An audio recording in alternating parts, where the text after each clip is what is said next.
I recently posted 5 individual videos on how to communicate clearly and confidently. What I've done in this video is to stitch those all together so you can go through the whole series step by step in one organized place. Here we go.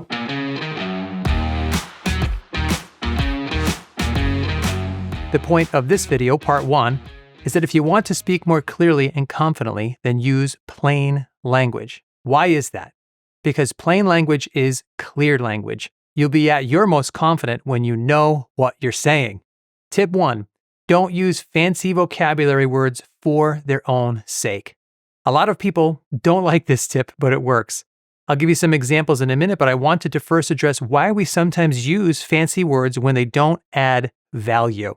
One reason people use fancy words is they mistakenly believe it'll make them sound smart. In other words, they are trying to impress others with a big vocabulary. They might not state that goal aloud. They might not even realize that it's their goal, but it is a common go-to mindset that's just below the surface, and it motivates many of us. And when we talk to impress others, we tend to use fancier words than necessary. We stretch to the outer limits of our vocabulary, but we may find that those fancy words don't exactly mean what we think they mean. For example, instead of saying a straightforward word like think, we might be tempted to say contemplate. Instead of work, we say things like exert oneself. Instead of problem, we say problematical. And if you think I'm exaggerating, I've heard numerous people use the word problematical for no reason whatsoever. I saw a meme on social media of what looked like a wise old man, and the caption read, "Sometimes I use words I don't understand so I can sound more photosynthesis." We do this when we speak and when we write. A while back, I was grading a student's paper. She used a fancy word that didn't belong there. And I gave her the benefit of the doubt. And I asked her, when I handed the paper back, what she meant by that sentence. And I pointed at the misplaced fancy word. And she literally said, "Oh, I don't know what that means. I just thought it sounded good." Many people do this when they speak and when they write. They essentially play with a thesaurus or play with a thesaurus in their head, take it too far, and the word they end up using is too distant from a meaning that makes sense anymore. Another reason people may use fancier words than they need to is for camouflage. I'm convinced that some speakers may not really understand exactly what they're saying just yet. There is an expression that people credit to Richard Feynman, a physicist, and this is a paraphrase of what he originally said, but he deserves the credit for the idea itself. If you can't give a freshman-level lecture on a subject, then you don't really understand it yet. He said this about himself, and I think he's right. The people who really know their stuff are able to explain ideas to a beginner without oversimplifying a subject or losing the heart of the matter. They're able to use everyday language to explain even the most complex subjects. I believe people also use big words as camouflage because somewhere inside themselves they may realize that what they're saying isn't that meaningful or important. So they use bigger words to make the idea sound more profound or to cover over a piece of their thinking that is not crystal clear just yet. The lesson is this: don't be tempted to use fancy sounding vocabulary words because you think it'll sound smart or as a form of camouflage. It's likely that somebody listening who you're speaking with will know what the word means and maybe ask a follow-up question, and then you'll be stuck. Tip number 2 is really the solution to number 1. Use the plain English version of words whenever possible. Do what I call the reverse thesaurus exercise. Look for more straightforward ways to communicate your message. My advice is to use this simple and clear word as often as possible. Let's flip those earlier examples and look at it again. Instead of contemplate, exert oneself, or problematical, use words like think, work, and problem. Everybody understands those words, and 90% of the time, the fancier versions of those words usually add no additional meaning or information to the sentence. So here's a question. Do these words sound too basic for you? Well, let's put it to the test when you are the listener. We'll look at a classic example of a famous quotation. In the first version, I will use fancier words than necessary. You may still recognize the idea, but I think you'll agree it does not sound as good as the original. Refrain from requesting what the government can provide for its citizens. Comparatively, request what the populace can offer the nation's state. Does that concept sound a bit familiar? Well, let's hear the original. Ask not what your country can do for you, ask what you can do for your country. I'm sure you recognize the famous quotation from John F. Kennedy from his speech. Now let's put these two side by side and look at the way Kennedy used plain language. You'll notice that Kennedy uses almost entirely single-syllable words. The only two-syllable word in the entire quotation is the word country. And that's a word that cannot be substituted for a single-syllable word and still make sense. This plain language also allowed JFK to add emphasis and say it like he meant it. When your words are clear like this and you know that everybody will understand you, you can lean in and communicate the idea with confidence. If you look at my dressed up version again, you can see that the fancier words rarely add value, meaning, or additional important information to the message. The fancier words usually weaken the overall impact of your message. And keep in mind, JFK was known for his intelligence. He had a powerful vocabulary when he needed it. The legend is he was a speed reader and that he read every single major newspaper each day by the time he finished breakfast. But when he spoke, he wanted everybody to understand him. He didn't feel the need to be perceived as intelligent because he knew who he was. His focus was on being clear so that everybody who heard him understood him. And that should be your goal as well. Now, you might be saying, hold on a minute. Alex, sometimes we can't do that. Sometimes there are words that we must use to say what needs to be said. And that's true. There are sometimes technical words that we have to use. Otherwise, we can't say what we need to say. And that's totally understandable.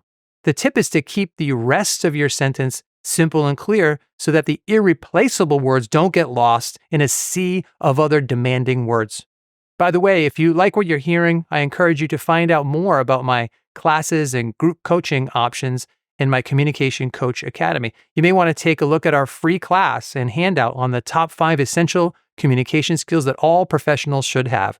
I'll put a link to those resources in the description below this video. Tip 3, avoid using industry jargon, abbreviations, or acronyms. For example, instead of using the abbreviation SME or SME, just say subject matter expert. Instead of saying ROI, say return on investment. Now let's see if you know this one. Instead of POV, what would you say instead? If you said proof of value, you're correct. However, if you said point of view, you may also be correct because acronyms are confusing. The speaker may intend one meaning, but the listener may assume a different meaning.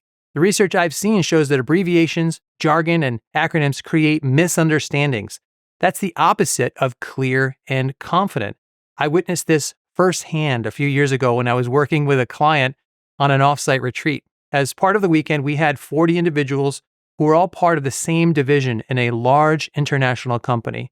These 40 people understood each other's worlds better than anyone else.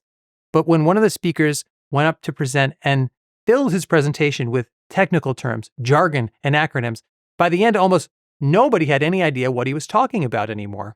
His close colleagues were literally looking at each other and shrugging their shoulders and whispering, I have no idea what he's saying. And here's why. Anytime someone uses an acronym, abbreviation, or jargon, the listener has to slow down their thinking a little bit, translate what it might mean, and during those moments of translation, the speaker has already moved on in the conversation, and the listener experiences missing moments of understanding, a gap.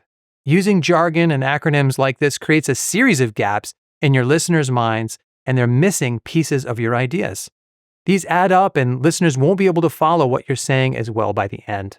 That's going to hurt your credibility as a speaker and as a professional. So instead of using these shortcuts, just say the words out loud. Define what you mean if they're important terms so that everybody understands and follows your meaning. Here's a summary of the tips in this lesson. Don't use fancy vocabulary words for their own sake or try to impress others. Instead, use plain English versions of words whenever possible. In the same way, avoid using industry jargon, abbreviations, or acronyms. Plain language is clear language. You'll sound more confident when you speak this way.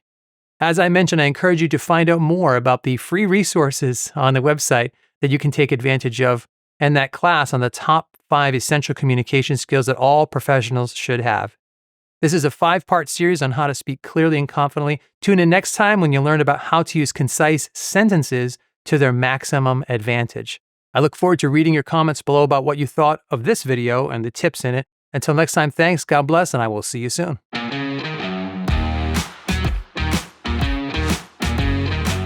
You're going to learn how to speak clearly and confidently using the power of concise sentences. As one of my consultant friends always says, concise sounds confident. This is part 2 in a 5-part series on speaking clearly and confidently. Here are my 3 interrelated tips on how to use concise sentences that'll make you sound fantastic.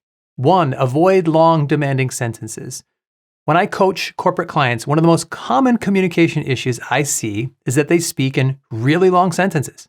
Essentially, they string 2 or 3 sentences together into one long, redundant super sentence. That's too demanding for listeners. This could be the case for regular updates at meetings or certainly public speaking situations. I can personally relate to the tendency to want to tell listeners everything you know all at once. You might have a lot on your mind, and this might be your one opportunity to share it. But long sentences make it more difficult for your listeners to understand you. It's just like as if you're reading and you come across a sentence in a book that goes for 5 or 6 lines long, or a paragraph that stretches over 2 or more pages. That can overwhelm readers. And in the same way, listeners need a break. If listeners cannot follow you because you're long-winded, you won't create the impression that you are clear and confident. That will wear your listeners out. But the question is, how can you avoid long sentences when there's so much to say? My advice is to keep those long sentences, but find a way to break them in a natural spot into 2 or 3 shorter sentences. Now, this is the right advice, but it's easier said than done. Many clients are used to speaking in long sentences, and they usually struggle at first to get into the rhythm of shorter sentences. So let's talk about tip number 2. Practice speaking in bullet points. Now, speaking as if you're stating bullet points feels stiff and wooden at first, but trust this exercise. It's just practice. And if you train yourself to sound this way, you'll be more clear and confident in actual meetings and in real conversations. I learned the technique I'm about to show you from actual clients that I've worked with. I've noticed that my clients who spoke the most clearly and sounded the most confident spoke in short sentences. To me, it sounded like they were speaking in bullet points, almost as if they had a PowerPoint slide to refer to, and they sounded fantastic. Here's how they do it. They make one short statement after another, but each one is followed by a brief pause where the period goes on the slide. They don't say or between the ideas. They just pause silently at the end of each sentence. They also don't connect their sentences with words like and or so. Be on the lookout for those filler words. The top 2 words that create run-on sentences are and so. My clear and confident clients don't use them. When they reach a period at the end of a thought, they just pause silently for about a second. The rhythm goes like this: short sentence, pause, short sentence, pause, short sentence, pause, as if they're working their way through bullet points on a slide. So let me demonstrate a before and after example. I'll read one long connected sentence first, and then I'll fix it. Here's the long, demanding version. I have several steps to accomplish by the end of the day, and I have to outline the proposal and run that by the copy editor and then get the final version approved. So I'd likely then add some images and illustrations to bring it to life so it looks professional and polished instead of looking like a rough outline of ideas. That's clearly a demanding sentence for listeners. That's line after line with no break. Now let's fix it. Here's what it sounds like when I pretend I'm speaking in bullet points with tiny pauses in between. I have several steps to accomplish by the end of the day. I have to outline the proposal. I'll run that by the copy editor. I'll then get the final version approved. I'll likely add some images and illustrations to bring it to life. We want this to look professional and polished instead of looking like a rough outline of ideas. Now, neither version is Shakespeare. I'll grant you that. But to make it sound better, all I did was turn that one long sentence into 6 shorter sentences. The exact same information is in both versions. Now, if you wanted to, you can rewind and practice both versions to hear the difference and feel the cadence or the rhythm for yourself. For your own communication, break those long sentences into 2 or perhaps 3 sentences. Pretend you're working your way through bullet points on a slide. And the more you practice this, the more clear and confident you'll sound. I was going over this tip with a client in my Communication Coach Academy recently, He asked how I would translate this tip for one-on-one or group conversations. And here's what I told them. Use concise sentences in conversations by, tip number 3, using short talking turns. Conversations should be a dialogue, not a monologue. When it's your turn to talk in a conversation, keep it short. Boil down what you want to say to a sentence or two. When you speak in short sentences in one-on-one or group situations, you'll absolutely sound clearer and more confident because you're speaking in clear, bite-sized chunks. Some people resist this advice because they want to make sure that once it's their talking turn, they say everything they came to say. And I totally understand that. But I have found the opposite to be true. When they use long talking turns, they are more likely to get interrupted with questions. It's unlikely that most other professionals want to hear all your thoughts on all your topics on your list that day. They want to have a back and forth conversation. It's 100% natural for them to want to respond to each idea in real time. When we're using short talking turns, the conversation's much more satisfying and effective. All of the same good information will come out. It just might come out in smaller, digestible bites as you go back and forth. This is all the more important when you're speaking with people above you in the organization or people with high status. They want you to get to the point quickly.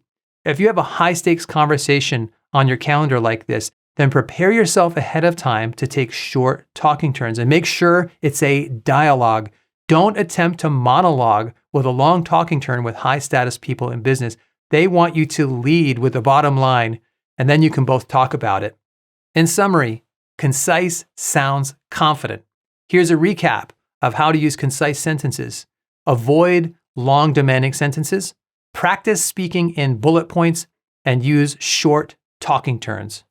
If you're benefiting from this series of videos, I encourage you to find out more about my classes and group coaching at my Communication Coach Academy. There's also a full page of free resources, including a free class on the top 5 essential communication skills that all professionals should have. I'll put links to those in the description below the video. Be sure to take a look at part 3 in this 5-part series on how to speak clearly and confidently by using identifiable talking points. I'll show you how to do that in the next video. Until then, thanks, God bless, and I'll see you soon.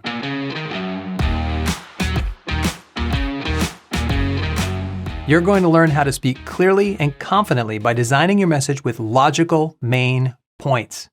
If you're following along, this is part 3 in a 5-part series on speaking clearly and confidently. Here's the bottom line for this video. Clear and confident speakers communicate in logical main points or talking points. In other words, they communicate in an orderly fashion. For these tips, I'm going to assume you're in a professional situation, like a team meeting. You could use these tips to prepare a message or as part of a Q&A in a group situation. So picture yourself talking in a group for these tips. Tip 1, the easiest way to add a sense of logic and structure to your message is to give a brief preview and then number your main points aloud. For example, you might say you wanted to talk about 3 important steps. First, let's look for a way to boost revenue. Second, we'll explore how to cut costs. And third, we must reach new customers. My previous statement there was simply to say I want to talk about 3 important steps. Listeners now know that you have 3 points, and then you'd number your points as you say them. When you say first, second, and third, these are called signposts. You are numbering your points to make it easier for your listeners to hear the logic and structure of your message. That adds a lot of clarity to what you've said. But you'll notice that it also makes you sound incredibly confident in what you're saying. You sound like you've thought about this and you know what you're talking about. In contrast, if you don't literally say first, second, and third when you get to those points, your listeners won't hear that extra clarity. It could sound to them like you're just listing random items. But by adding those signposts, first, second, third, you sound more prepared and credible. I'll do another example, and on this first version, I won't use a preview or signposts, and then I'll redo it by adding those elements. And you tell me which one sounds more clear and confident. Picture yourself saying each of these in a group meeting. Here's the first example. Let's identify other departments we could work with. We'll meet with them to discuss our idea, and we can collaborate to draft a proposal. Now, there's nothing wrong with that. It's already clear as it is, but listen to the difference when I say it with a preview and signposts. I see 3 next steps for this project. First, let's identify other departments we could work with. Second, we'll meet with them to discuss our idea. And third, we can collaborate to draft a proposal. Both of these are passable messages, but most people would agree that the second example has that extra edge that makes it sound more like leadership. Adding a preview and signposts makes the message sound official. As The Rock used to say, if you're picking up what I'm throwing down in this series, I encourage you to find out more about my Communication Coach Academy. We have over 20 classes and we offer live group coaching on top of that. There's also a page full of entirely free resources and a free class on the top 5 essential communication skills for professionals. I'll put links to that and other resources in the description below the video. Tip number 2, if you have a persuasive message, use the problem, solution, benefits main points. In professional situations, we are often asking our colleagues, supervisors, or clients for something at the end of our message. We call this an ask, a call to action, or a CTA. Every couple of weeks, we're asking for funding, support, or collaborative help. When we do, we must build a case and persuade people to join our cause. When you're sharing that type of message, the best way to organize your main points is in problem, solution, benefit order. It works the same as the first, second, third signpost we talked about, except instead of filling in first, second, and third points with whatever topics you're talking about, you're going to fill them in with the problem you're there to talk about or the need, the solution or your plan, and the benefits. It must be in that order to be an effective, persuasive message. Here's an example of a message about asking your supervisor or team to hire an additional person for an important upcoming project. First, as you know, our key issue is that we lost a couple of people last quarter and we're heading into our next project shorthanded. Second, because of this, I recommend we hire at least one additional person who can help us with the instructional design aspects of our project. Third, the upside of this is it will free up the rest of us to increase the quality of our work because we're not trying to pull double duty. A couple of pointers on this message. You could use the actual keywords problem, solution, and benefit to express your message, or you can substitute words that mean almost the same thing like I did. For example, I used the word issue, recommend, and upside instead of problem, solution, benefit. There are a few ways to communicate the same logical structure. If you want to say issues, obstacles, trouble, or hang-ups instead of using the actual word problem, that's up to you. If you want to use words like plan, recommendation, or suggestion rather than the word solution, those are great substitutes. You can use whatever words fit your message best. Just be sure you're structuring your message around a foundation of problem, solution, benefits in that order, and you use some unmistakable keywords to signal those 3 points. I'd also like to point out here that I use signposts for each of those points. I said first, second, and third, in addition to saying issue, recommend, and upside. I almost always recommend using signposts. When in doubt, use signposts. They usually help and they never hurt. But in some cases, using a signpost is not necessary if your keywords are crystal clear.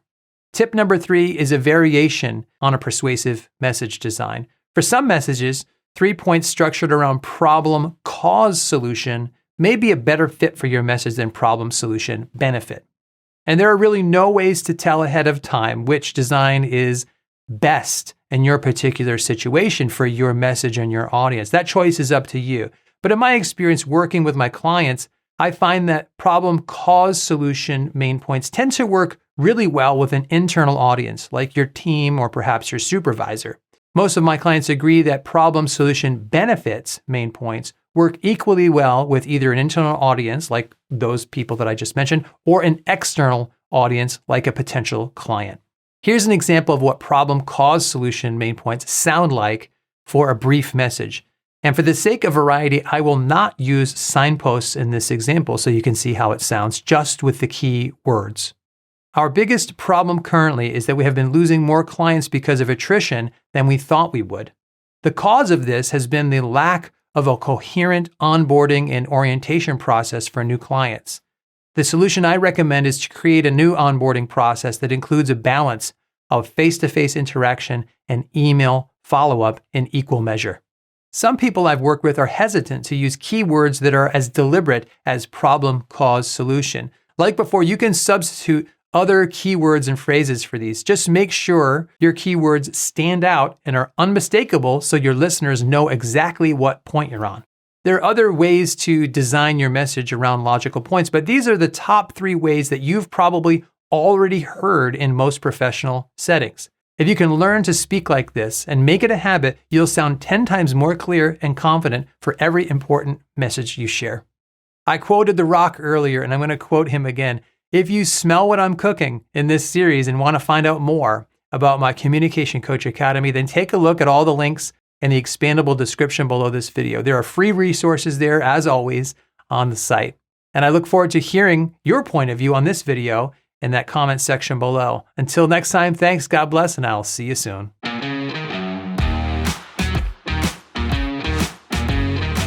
Today, you're going to learn how to speak clearly and confidently, and I'll show you a specific method that you can use to back up everything you say with evidence. This is part 4 in a 5-part series on how to speak clearly and confidently. I'll put links to the entire series below once all 5 parts are posted. Let's now learn to use the PREP talking points.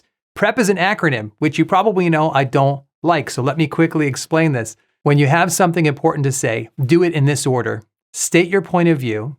Next, give a reason for your point of view.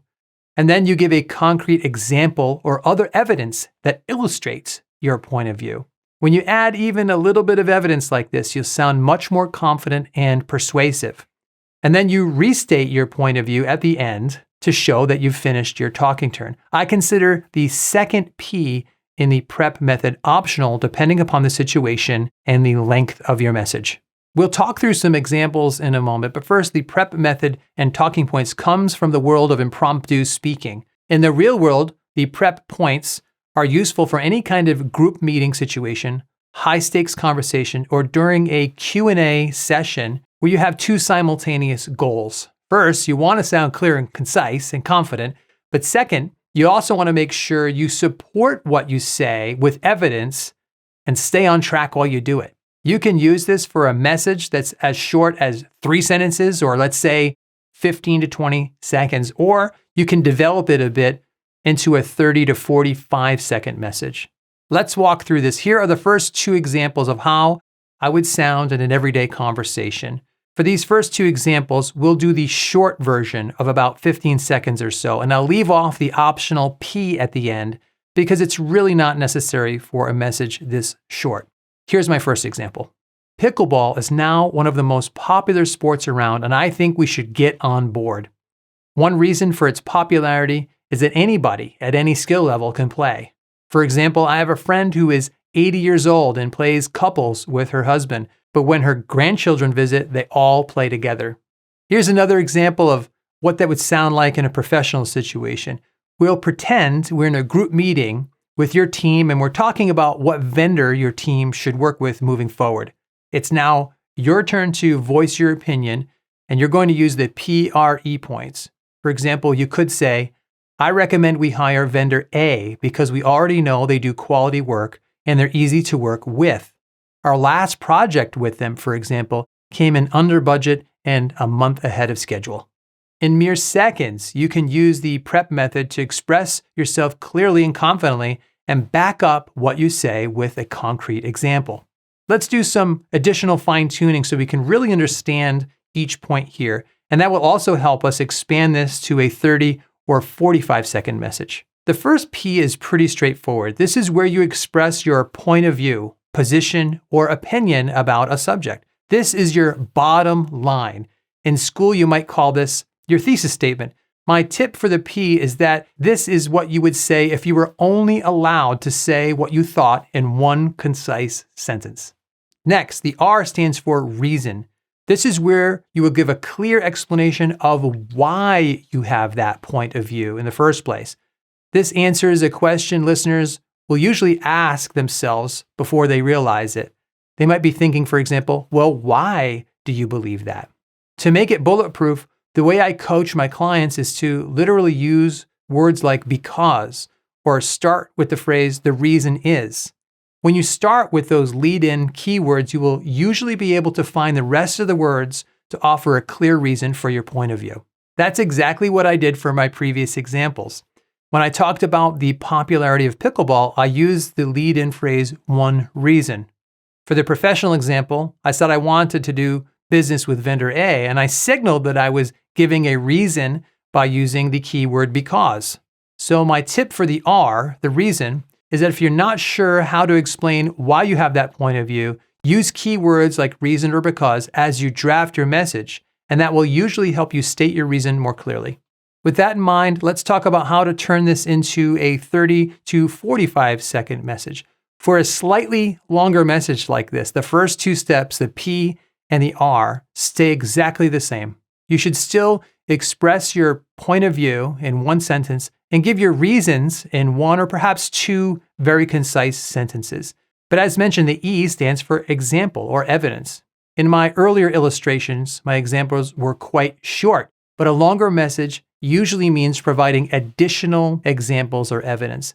The E is really the only talking point in prep that you can expand without repeating yourself. And to transition to your examples, just use the lead-in phrase, for example, and then immediately share your illustration or other evidence.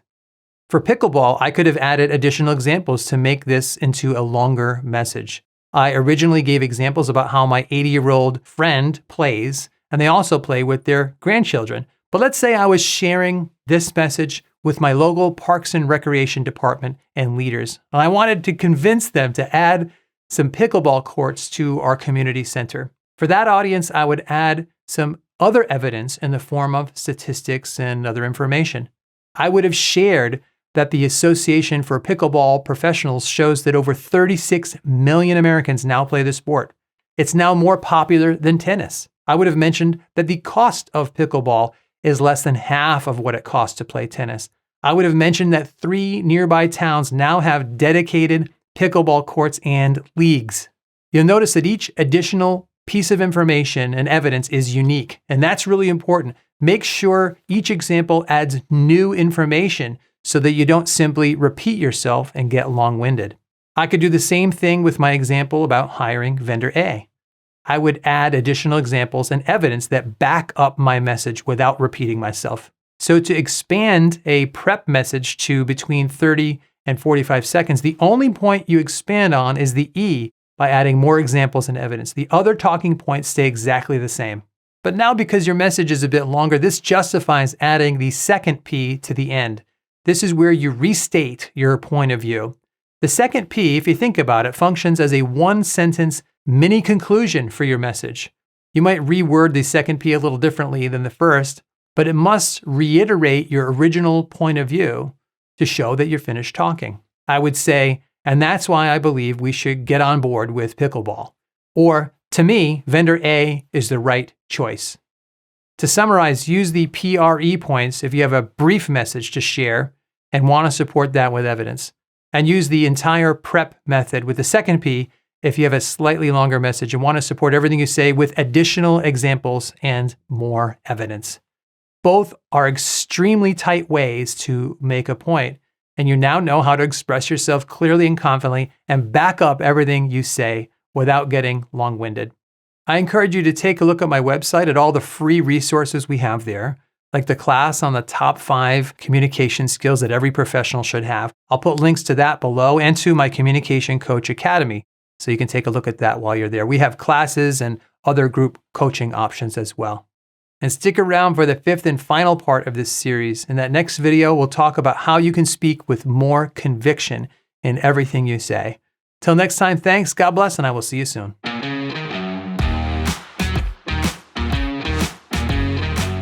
You're going to learn some tips to speak clearly and confidently. Specifically, you'll learn how to speak with more conviction. This is part 5 in a 5-part series on how to speak clearly and confidently. This is the last video, and it's 100% compatible with every other lesson and tip in the series. If you've been watching the series and still haven't subscribed yet, then you can do that right now. And if you're finding these lessons helpful, then feel free to check out my Communication Coach Academy. We have loads of free resources there, group coaching options, and a variety of classes in communication, public speaking, and leadership. Today's video is all about speaking with conviction. And the bottom line is, if you have something to say it like you mean it. Tip number 1 to speak with more conviction is to increase your volume.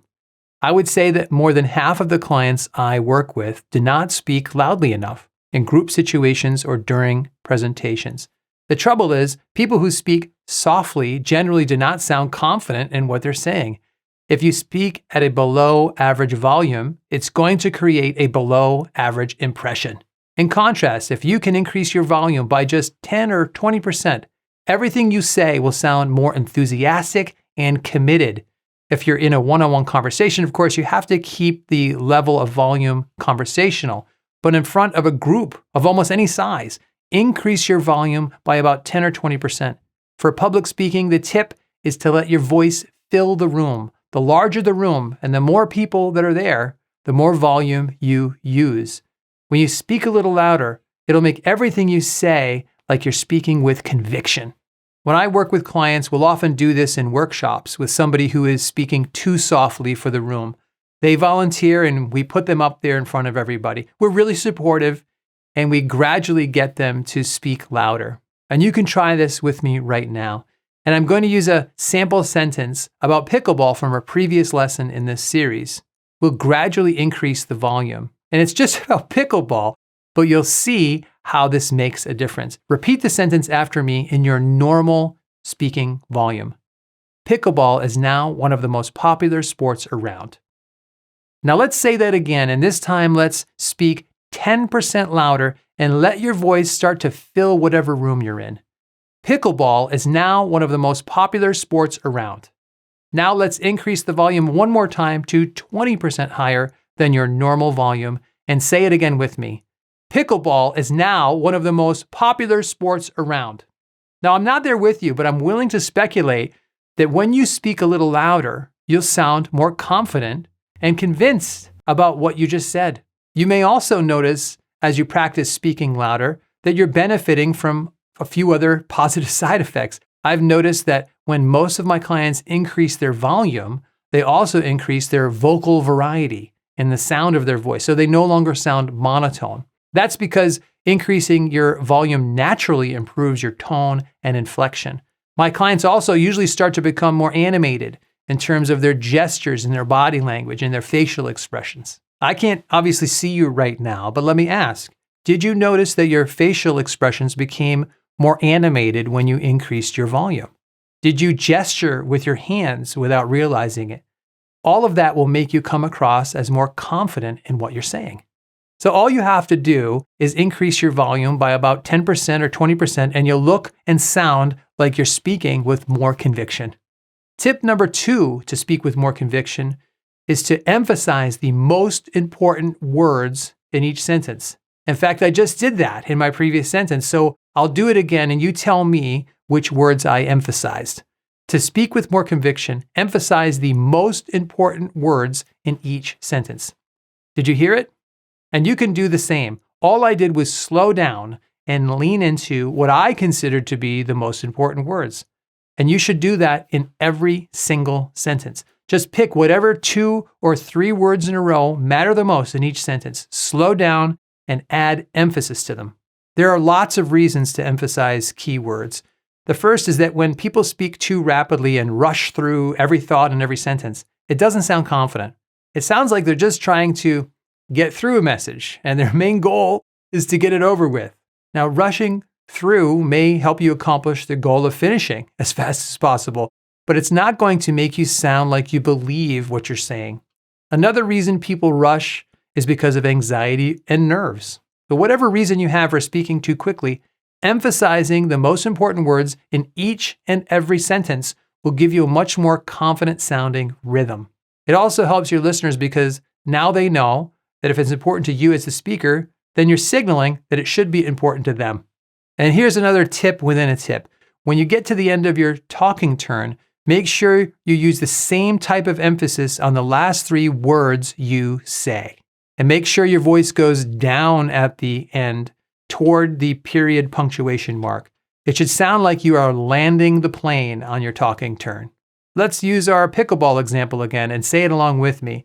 We'll pretend that this is the end of our talking turn. Emphasize the last 3 words as you read this and notice how certain you sound. Pickleball is now one of the most popular sports around. You really want to lean into those last 3 words. Make sure it sounds like you're making a statement and not asking a question. Third, let's talk about eye contact and how you can use this to come across as more confident, like you really believe what you just said. Before I give you this tip, let me explain how I learned this myself. I've been going to group meetings as a participant and coaching clients for decades now, and I've noticed a very subtle behavior that differentiates the most confident speakers from everybody else in the room. First and most obviously, confident speakers tend to make direct eye contact with people as they're speaking. That's probably not too surprising, and I would guess, like most people, you make at least some direct eye contact when you're speaking. But if you don't, make sure you practice eye contact while you're speaking and sharing your message. Now, second, here's the subtle difference I noticed about eye contact. When the most confident speakers finish their talking turns, they keep their eyes and their chin up, and they continue to make eye contact with the next person in the group who speaks. They don't stare or glare at the next person in a confrontational way. They simply maintain eye contact with whoever speaks next. In contrast, professionals who seem to lack confidence in what they said finish their talking turn, and then they drop their eyes and their chin toward the table, toward their notes, or toward a device. And when they break eye contact like that and look down after they speak, it creates the impression that they don't believe in or stand behind what they just said. To reiterate the tip, when you finish your talking turn in a group situation, keep your chin up, maintain eye contact with whoever speaks next, and it will cast a very positive light on what you just said, and it'll come across like you stand behind your message.